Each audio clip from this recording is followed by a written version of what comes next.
Siapa yang buka? Ini sudah start ini video. Yes, sir. Baik. Yang lain? Mohon perhatiannya teman-teman yang saya hormati. Assalamualaikum warahmatullahi wabarakatuh. Waalaikumsalam. Bismillah. Teruntuk dosen yang kami hormati, Bapak Selamat, Sister yang gagah, dan teruntuk teman-teman yang saya banggakan. Kami dari kelompok 2 telah mendiskusikan mengenai bagaimana peserta didik itu paham di dalam suatu pembelajaran dalam hal penafsirannya yang dia lakukan. Yang pembicara pertama yaitu Saudari Istiqomah. Mari Kom. Baik, oke. Di sini di topik 3 dalam mata kuliah kurikulum kita akan membahas tentang pemahaman sebagai capaian belajar UBD. Di mana kemarin kita sudah membahas tentang what is UBD. Oke, jadi di sini adalah sekarang kita tentang pemahaman sebagai capaian belajar UBD. Oke, jadi di kelompok 2 di sini akan menjelaskan itu tentang menafsirkan, ya, bagaimana peserta didik dapat menafsirkan tentang konsep UBD itu. Oke, jadi di sini bisa dilihat menafsirkan itu adalah peserta didik mampu menafsirkan apabila mereka sudah paham.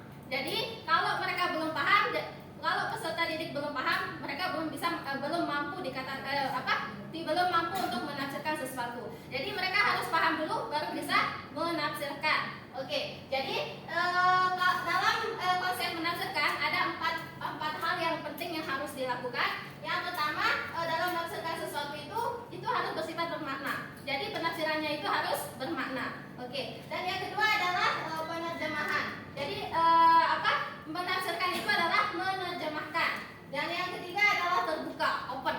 Jadi dalam menafsirkan sesuatu kita harus melihat secara terbuka, luas. Dan yang keempat itu adalah objek pemahaman. Jadi objek yang ditafsirkan itu apa? Objek pemahaman apa? Pemahaman yang akan ditafsirkan itu apa? Itu adalah 4 konsep dalam menafsirkan. Jadi 4 konsep ini akan dijelaskan oleh teman saya yang akan dijelaskan oleh Bang Agus. Baik, terima kasih. Di sini ada 4 konsep dalam menafsirkan. Yang pertama bermakna. Bermakna maksudnya di sini peserta didik kalau sudah paham sebuah proses pembelajaran, dia mampu memberikan pemahamannya dengan memberikan cerita-cerita yang bermakna. Misalnya kita kemarin misalkan pelajarannya tentang my activity. Nah, mereka bisa memberikan cerita-cerita bermakna tentang my activity itu dalam kehidupannya sehari-hari. Kemudian yang kedua, penerjemahan. Nah, penerjemahannya di sini siswa itu dikatakan sudah memahami pembelajaran jika sudah mampu menafsirkan dengan tepat apa yang mereka pahami itu. Misalnya di dalam penerjemahan ini walaupun dia berbeda-beda penerjemahannya, tapi yang dimaksud itu sama. Misalnya tadi my activity, ada yang menjelaskan my activity itu mungkin kegiatan sehari-hari, kebiasaan, ada yang menerjemahkan dalam bentuk hobi dan lain sebagainya. Nah, itu mengenai penerjemahan yang tepat. Yang ketiga dan keempat akan dilanjutkan oleh saudara. Kategori yang ketiga dan yang keempat adalah pelengkap dari kategori sebelumnya. Peserta didik dikatakan memahami apabila dia mampu menafsirkan, dan salah satu indikator, bisa kita bilang indikator bahwa dia itu mampu menafsirkan dari apa yang dia pahami itu apabila yang dia tafsirkan itu bersifat, sebenarnya ini ada keterangan panjangnya, yaitu memberikan dimensi historis atau pribadi yang terbuka untuk ide. Namun teman kami meng-highlight yang terbuka, memberikan historis. Seperti contoh misalkan yang dimaksud dia mampu menafsirkan itu apabila seperti contoh yang diberikan oleh rekan saya, yaitu my activity misalnya. Nah, ketika kita ingin meyakinkan misalnya kita sebagai guru, apakah dia benar-benar mampu menafsirkan apa yang my activity itu? Kita telaah saja dalam segi historisnya gitu. Kira-kira kapan activity itu? Kalau dia mampu menjelaskan activity itu secara detail, berarti dia paham akan apa itu activity gitu. Kemudian dari indikator yang keempat yaitu objek pemahaman. Yang indikator lengkapnya adalah mengkonstruksi objek sesuai pemahaman pribadi atau dapat diakses melalui gambar, anekdot, analogi, dan model sesuai pemahaman pribadi. Pemahaman pribadi kita tentu menyetujui bahwa masing-masing orang berbeda interpretasi. Barangkali ketika menafsirkan ini, my activity yang ditafsirkan itu sesuai dengan apa yang dia pahami gitu.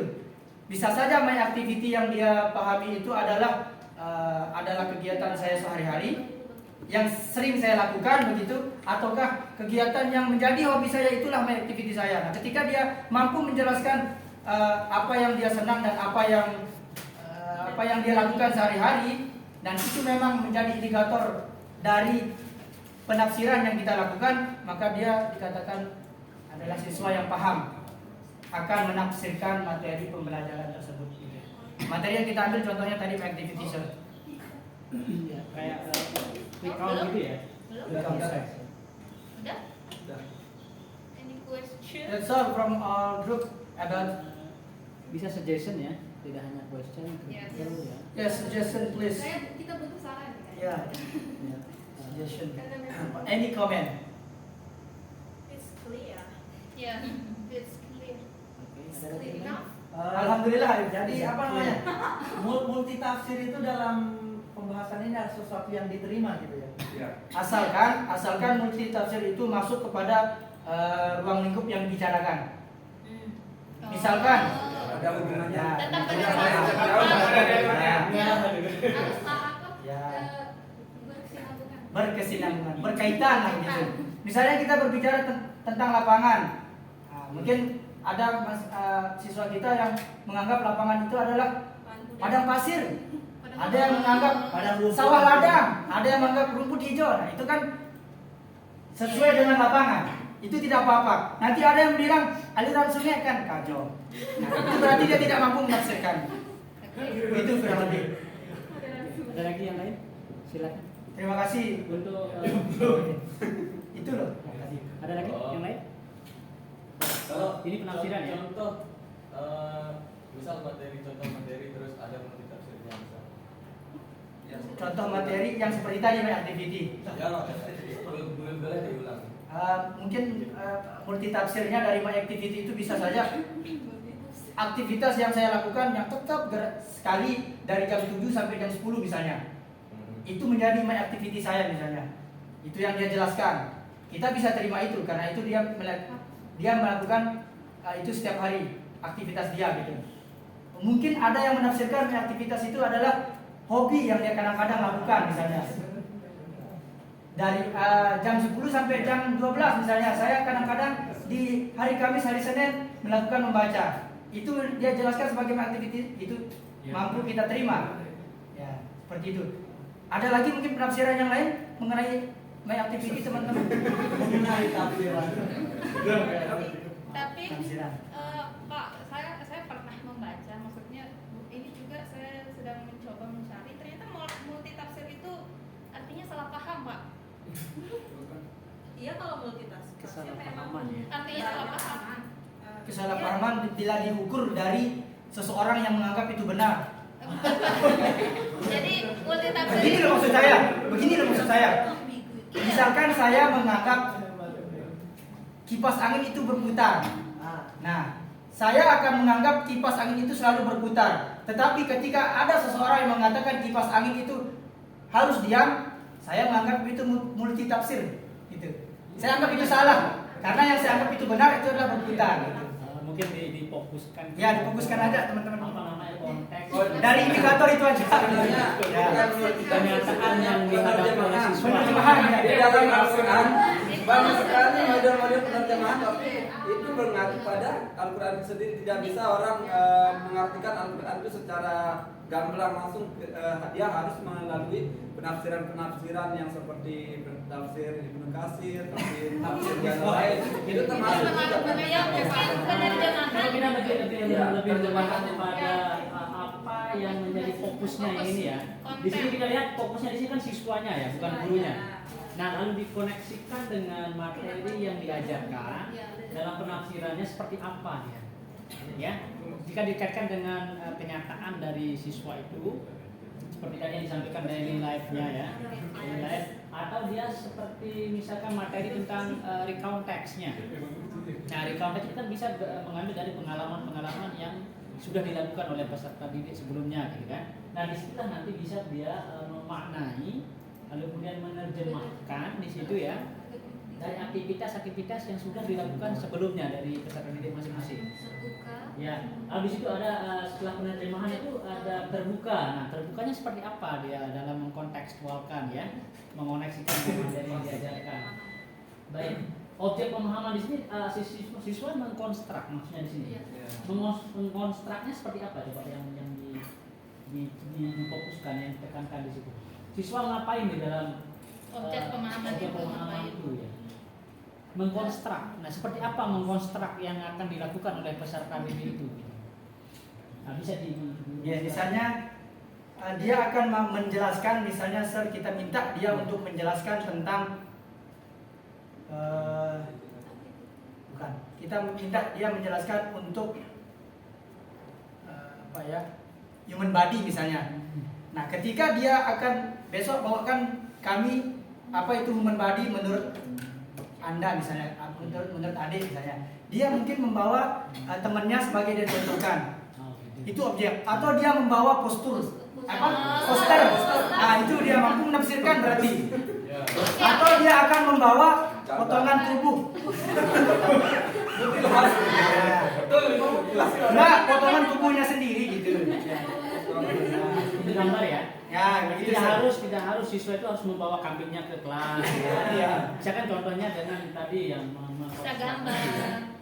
Bisa dia menggunakan gambar, bisa menggunakan animasi yang lain. Gitu. Tidak harus membawa realnya. Misalkan membahas tentang kambing animal misalkan. Jadi nanti kambingnya dibawa, ayamnya dibawa, gitu ya. Yang penting dia mau mengerti apa itu kambing itu sih. Itu sebagai bahan untuk mengkonstruk, sebagai bahan penerjemahan dan pemahaman itu ya dalam materi yang diajarkan. Sudah masuk itu ya, silahkan nanti disesuaikan dengan ketika Bapak Ibu di dalam proses pembelajaran ini di sekolah ya, di kelas, sesuaikan dengan apa yang disampaikan dengan teman-teman yang di depan gitu ya. Ya, Ini tolong dipahami, jangan terlalu meluas dengan pemahaman yang lain gitu ya. Seperti ada tadi disampaikan itu, fokus pada apa yang menjadi bagian yang akan digambar di dalam siswa. Oke, saya kira tadi Cikom ya. Oke, kita close dulu untuk.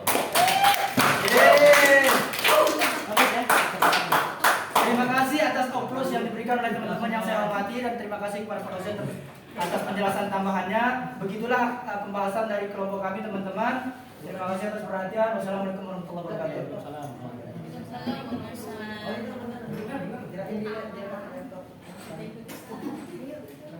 Siapa? Tapi.